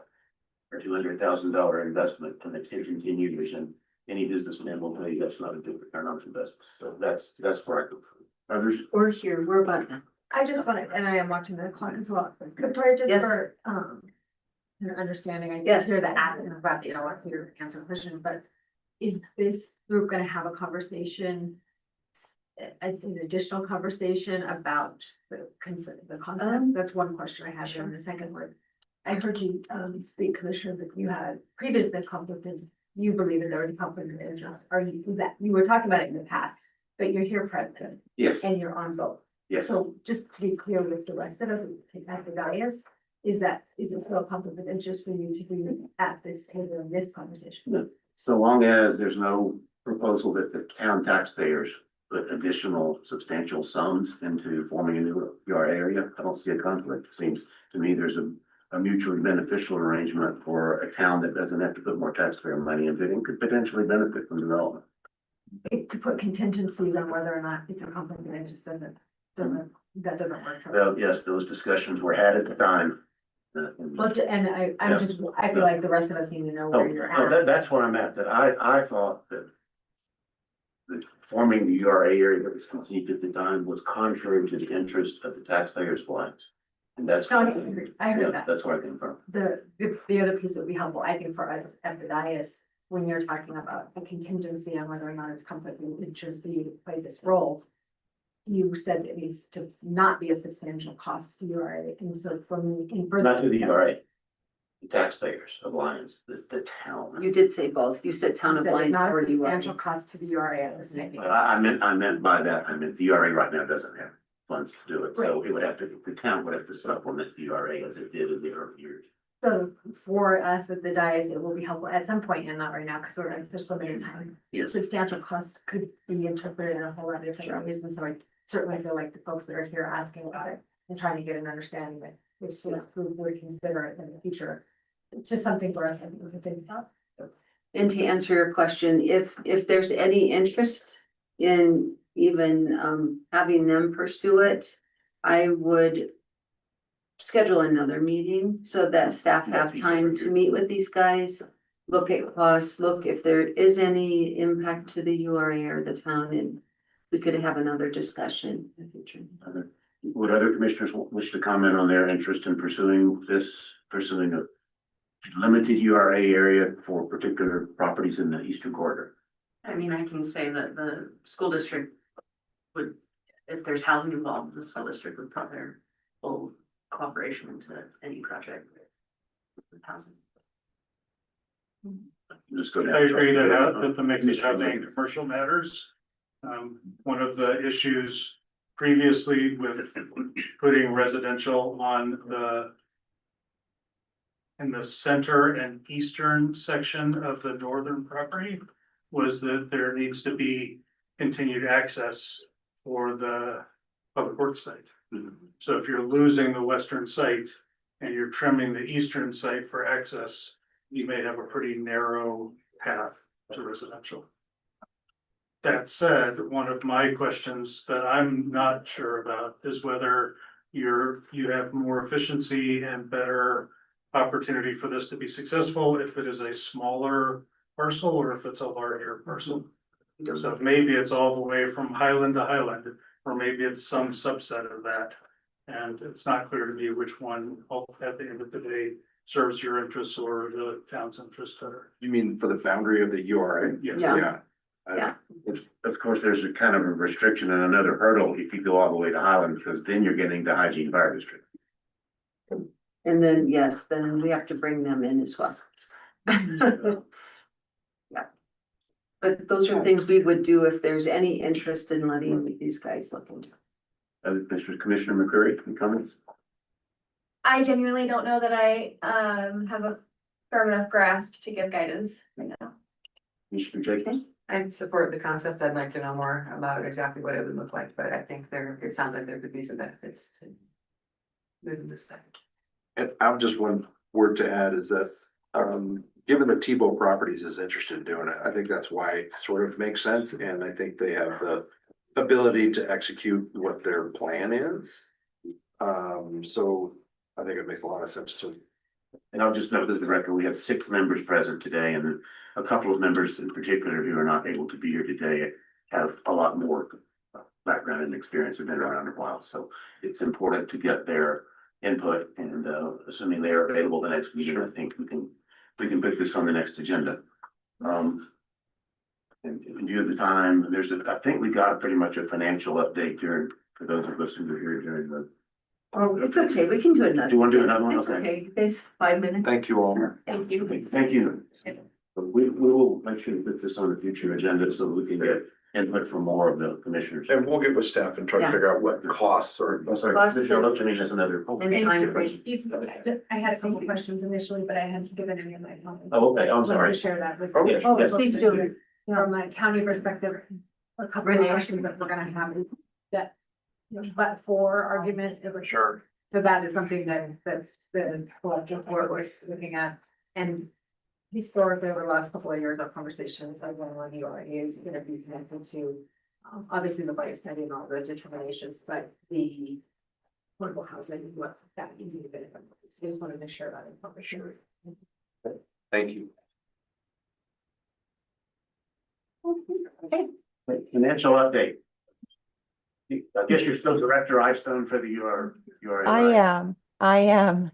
No different name for me. This will be really quick, because there's not a lot of changes. Right now, we're still in a negative increment situation. If you remember for our 2026 budget, we were about $167,000 negative in assessed value. So that's not our budget, that's just the assessed value. And until we receive a preliminary assessment from the assessors in August. We won't know what the impact of Riverbend or any of the other properties have had on that negative increment situation. So we should know during that time frame, and I will be in touch with the assessors during that time as well. I do have preliminary financial statements that the town has been working on, which also include the URA. And right now it looks like our fund balance will be approximately $50,000. And that is at the end of 2025. That is higher than what we anticipated. And the reason that it is a little higher is because the Moss Rock development did pay for their prior incurred legal expenses instead of waiting until the increment started to come in for the URA to get the reimbursement. So it is a little bit higher, a little bit more positive, but as Commissioner Browning mentioned, it's not much money to work with. So we will know more about the impact of the new assessment in August. Until then, that's about all I have. Any questions from the commissioners for Director Eiston? No, thank you. Okay. Any future agenda items that the commissioners would like to suggest? We, I think, just identified one that the next time that we meet, whenever that may be, we talk about that in a minute. I guess that it would make sense to get input and feedback from the missing commissioners about their views as to a limited area Eastern Corridor URA. And then I guess the other item I just heard is that sometime in August, there will be a preliminary report from the Boulder County Assessor's Office that may make a big difference in what we do in the future. So as Executive Director Simonson mentioned earlier, unless some proposal comes forward, we may not have much action to take during the summer. But that I would think after we get the August information from the assessor's office and that it would make it, and I believe even dates from Moss Rock are supposed to be quarterly, is that right? It is quarterly. That maybe we could target a late August meeting perhaps. Sure. I think that sounds feasible. We just started talking to these guys about what are the different costs, timeframes to get them done. So I think it is quite likely we won't need a meeting for June or July. If we do, we'll of course call it, keep it on your third Thursday, we'll let you know, but certainly by August, that might be a good time frame to have all that information back in. It would be particularly helpful. I will talk in the interim with Commissioner Cope to kind of get a reading on where the fire district is these days, because that was a big impediment earlier to proceeding with an Eastern Corridor URA area. The fire district frankly didn't want to do it. Yeah. And for those who haven't been here, the consequence of not being able to negotiate agreement is that you go into mediation with each party appointing mediators, and that gets extremely expensive because you end up your attorneys and mediators, and that's a very, very costly process. So I think maybe we could, I will talk to Commissioner Cook in the meantime and see if he might be able to discuss with the fire district where they stand these days. Well, they've had a lot of changes, and the Mill W has changed a lot since then. They may not be in the same place that they once were. And they are considerably closer to hygiene than they had been. During all of medical for hygiene, we have a lot of intergovernmental discussions underway about getting closer and closer to the hygiene district. Good to know. Closer and closer meaning Operationally. to combine. Well, combine is a strong word, but right now we're running parallel operations. So we run all of their ambulance services and they back us up on lots of structure fire and wildfire. So Are each you time, familiar with where the district is in that area? Yep. Is it just at Grace Design? that's about right, yes. The easiest way to think about it is on Highland Drive, there's actually a sign that says, this is the border of the district. But as a general rule, every fire district will respond a mile into its neighboring district and expect a mile of coverage back. So So you're we're working, overlapping there already anyway. working much more closely than you have. If there is nothing further, I would entertain a motion to adjourn. Is there a second? All in favor? I still don't know how to use the microphone. Oh. Thank you. Hey, thank you. I might turn the lights off. It was approved. Yes. Okay, thank you all. If, please grab a cookie.